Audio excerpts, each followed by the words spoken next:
Bien, bonjour à toutes et à tous, j'espère que vous allez tous et toutes bien. On se retrouve aujourd'hui pour la review du film Oppenheimer, réalisé par Christopher Nolan. Alors, tout de suite, il faut savoir que... Alors, ça va être avec la review va être avec spoiler, faut savoir, hein, ça y a pas de souci. Donc, si vous n'avez pas vu le film ou que vous vous en fichez d'être spoilé, eh ben ne restez pas. Enfin, restez et si vous ne voulez pas être spoilé, allez voir le film et revenez. En tout cas, on va commencer. Donc, il faut savoir déjà que j'ai un gros problème avec les films de Christopher Nolan, c'est que j'ai du mal à aimer ses films. Son Batman, j'ai mal aimé, et là, le film était bien, mais pas non plus au niveau sensationnel, quoi. Ok, c'était joli, etc., mais pourtant, je l'ai pas trouvé si bien que ça, en fait. Il y en a beaucoup, je sais, qui aiment ce film, mais moi, je suis pas non plus le plus grand fan. Alors attention, j'étais pas là en mode ça manque d'action ou quoi. Voilà, je vais voir un film sur sur de Oppenheimer, je sais comme quoi il va pas y avoir d'action. Le film nous parle de du professeur Oppenheimer qui va créer la bombe atomique.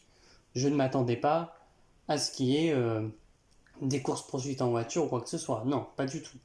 Enfin bref, donc dans le film, on va nous apprendre comme quoi, voilà, un peu l'histoire du professeur Oppenheimer, comment il a créé la bombe atomique, etc.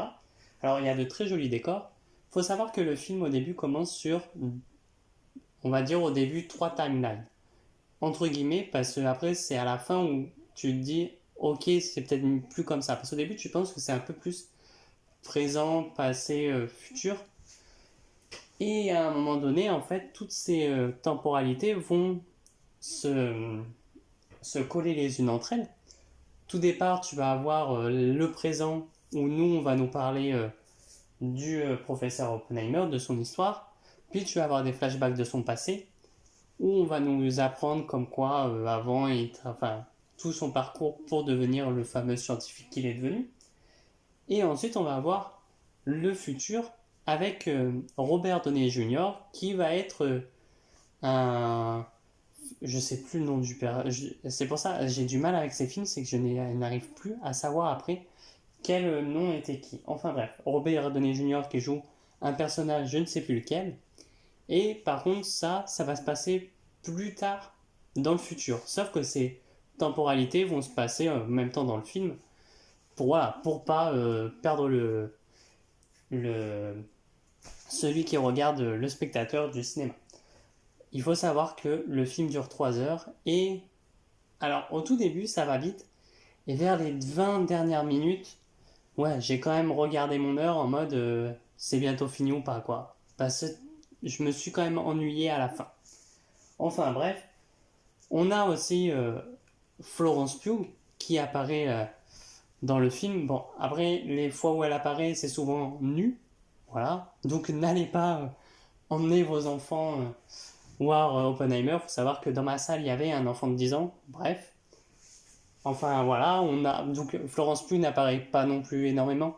On va avoir comment est construite la bombe atomique, etc. Et sur ce coup-là, oui, j'aime bien, voilà, il n'y a pas de souci et tout. Mais bon, après, voilà, c'est plus. Je sais comme quoi, voilà, on n'est pas. Je sais comme quoi Nolan avait dit, comme quoi à la fin du film, c'est pas pour donner un avis que sur une personne. Faut que le spectateur puisse donner son avis.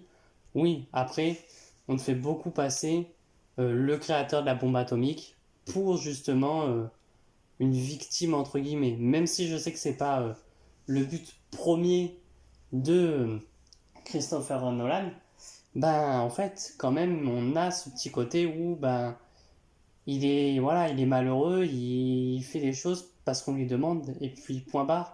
Il a été manipulé même si on veut te faire comprendre que non, on veut pas te les montrer. On a du coup dans la première timeline qui va être le passé, voilà toute l'histoire enfin, qui va être du coup dans le passé ou comment il va réussir à faire voilà la bombe atomique de tout ce qu'il est en train de faire jusqu'au déclenchement de la bombe atomique, jusqu'au premier essai et puis après jusqu'à Hiroshima, etc. Et ensuite, on va avoir une timeline du présent où on va avoir pas un jugement, parce qu'on dit que c'est pas un jugement tout le long, mais ça en est presque un enfin, on va avoir Oppenheimer qui va être jugé entre guillemets pour ses actes etc.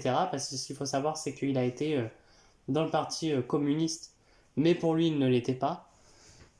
Et on va avoir ensuite une timeline dans le futur avec Robert Downey Jr. qui, par contre, va vouloir monter en grade, entre guillemets, en tant que dans le gouvernement américain.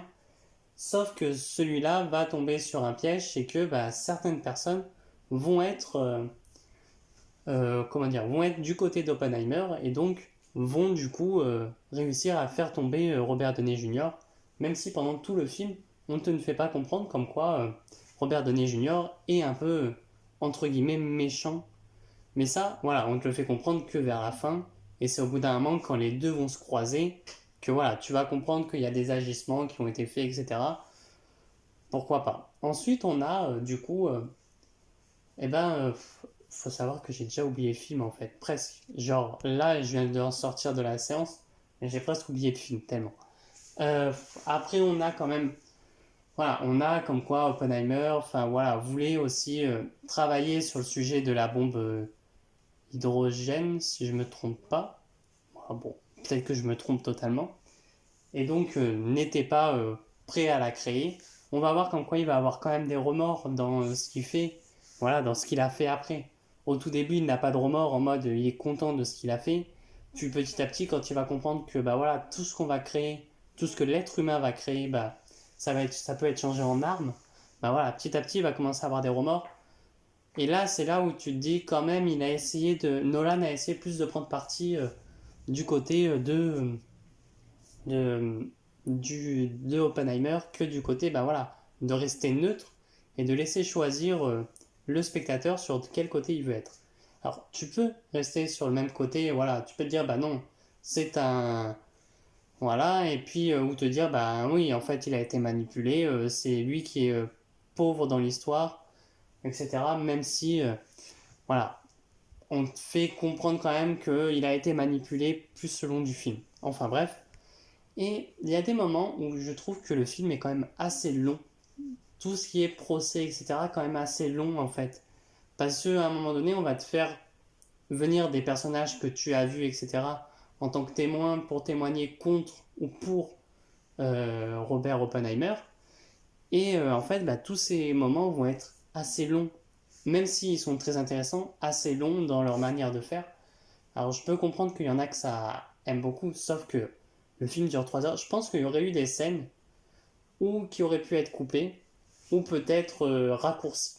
Sûrement, hein, peut-être qu'il y en aurait sûrement, il y a encore plein de scènes qui n'ont pas été mises dans le film. Mais là, donc bon, on a aussi une scène. Il faut savoir qu'à un moment donné, on a une scène où Florence Pugh se noie. Je vais pas dire le mot pour pas. Voilà. Dans une baignoire, sauf qu'à un moment donné, tu as un faux raccord où tu vois qu'il y a une main qui tient la tête de Florence Pugh.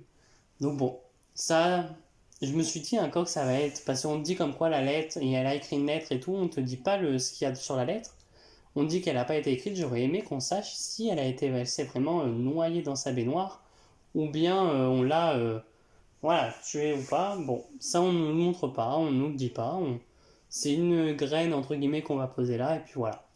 On va avoir des gros noms aussi qui vont apparaître, que je me souviens plus. Je sais qu'on a Lewis, on a d'autres noms, on a Einstein, on a plein de scientifiques, etc.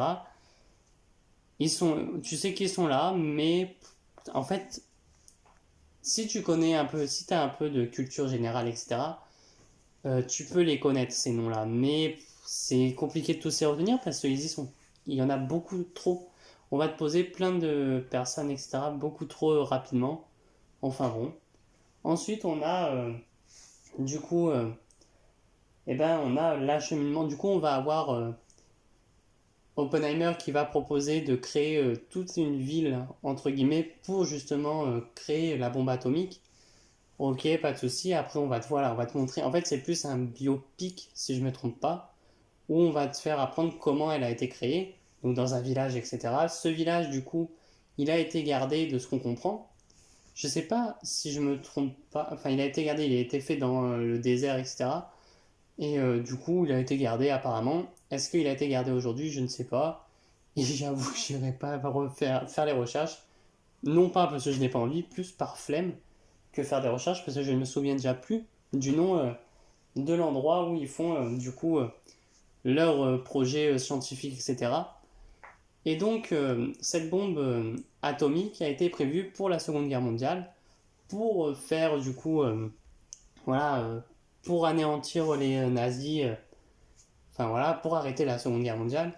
La Seconde Guerre mondiale a arrêté parce que les Allemands ont perdu la guerre, sauf que on va te dire comme quoi, voilà, la bombe a quand même été utilisée contre les Japonais. Voilà, bon, et c'est à ce moment-là où tu te fais comprendre comme quoi, ben oui, Oppenheimer est plus un martyr qu'autre chose. Après, sinon, niveau réel, etc., c'est très joli. Ça, sur ça, je vais pas dire c'est moche ou quoi que ce soit. Non, parce que déjà, je ne suis pas réalisateur ni producteur, etc.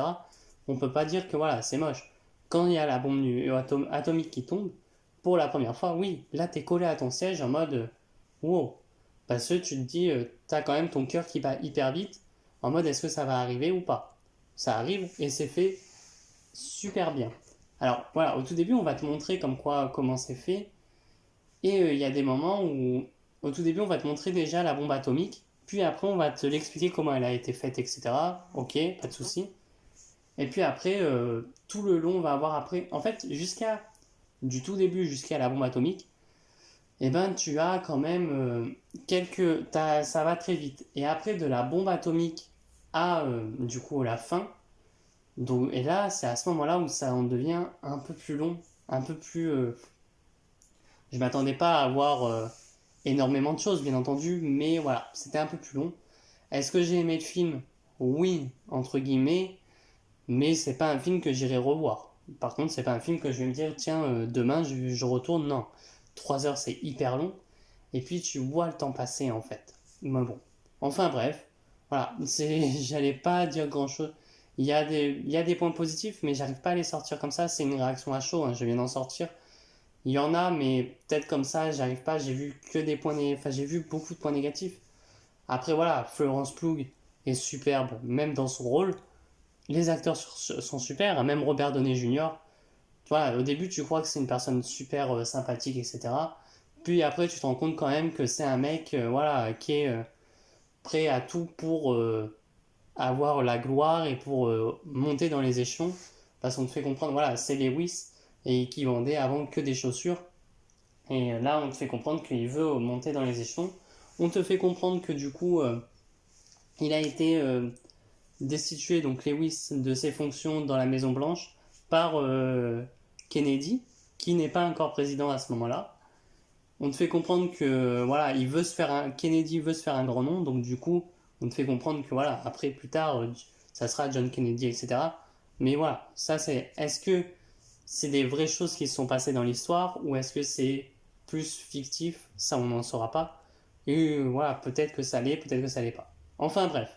Sur ce, si la vidéo vous a plu, n'hésitez pas à liker, à partager et à vous abonner. Et nous, on se dit à très bientôt pour de prochaines critiques. Allez, ciao tout le monde!